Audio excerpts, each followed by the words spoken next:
Thank you. Chair recognizes Mr. Donalds for his 5 minutes. Thank you, Mr. Chairman.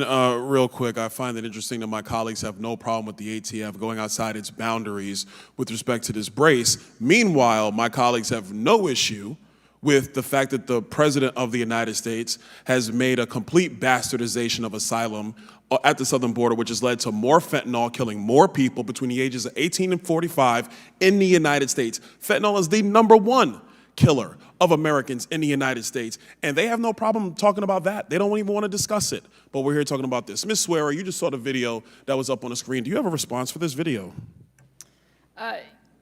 Yes, though I suppose Mr. Bosco does as well. I think it's being used in a way to misconstrue the reality of SBRs. SBRs are actually still used by plenty of Americans who do have disabilities, but also just from the standpoint of SBRs themselves, they were the loophole, an attempt to regulate a loophole while trying to essentially ban handguns. Their restriction under the NFA has always been irrational.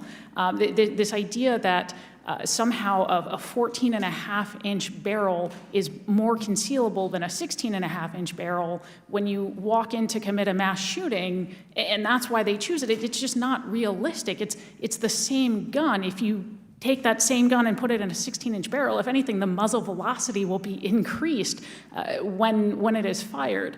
So it just doesn't make a whole lot of sense.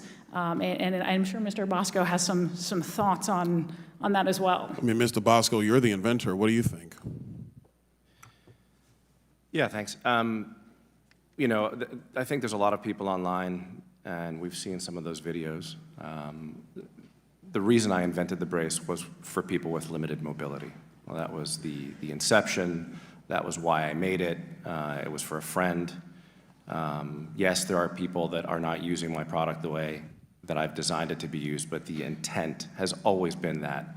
The idea that by adding a brace to a pistol makes the firearm more concealable and therefore more dangerous is laughable.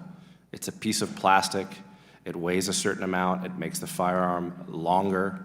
It's not making the firearm more concealable. It's making it less concealable.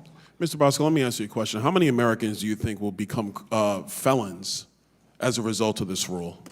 Well, I think we should probably look at what Congressional Research Services did.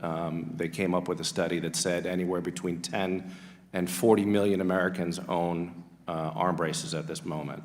If we use the smallest number that they have, which is 10 million, you will have an effect that come, I believe it's May 16th, which is the deadline.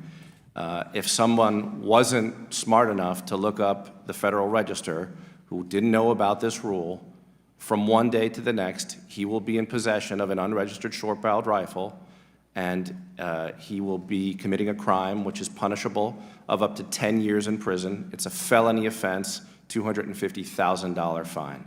So in order to avoid this, the American would have to spend $200, get their fingerprints taken, get a photo of them given to the ATF. Am I correct in that? So the agency, even with this, has flip-flopped back and forth. Originally, they were suggesting that Americans pay $200. Well, and Mr. Bosco, not to totally cut you off, let me ask you this question real quick. Did Congress pass a law to stipulate the ATF do this? Unequivocally, no. Mr. Wilcox, how you doing? Fellow Brooklynite over here. Grew up the same time. Let me ask you this question. Do you think it's okay for the ATF to act outside of congressional legislative authority, criminalizing 10 million Americans who are currently law-abiding citizens? It's good to see another proud son of Brooklyn. I don't believe that is what ATF is doing here, so I disagree with the premise. Do you think that by this rule, there will not be 10 million felons in the United States because they bought a product that the ATF authorized to be sold, and that the ATF said was legal up until the Biden administration? So not liking a law isn't a reason for ATF not to. Well, Mr. Wilcox, there's no law. Congress didn't pass it. That's a rule from ATF. Let me ask you this question. Do you believe in separation of powers?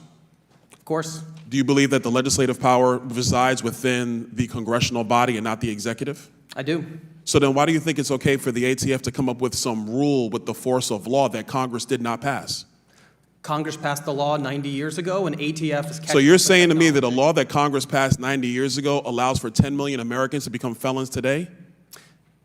Congress passing a law allows ATF to regulate as technology changes. Come on, Mr. Wilcox, don't do that to the American people. We know better.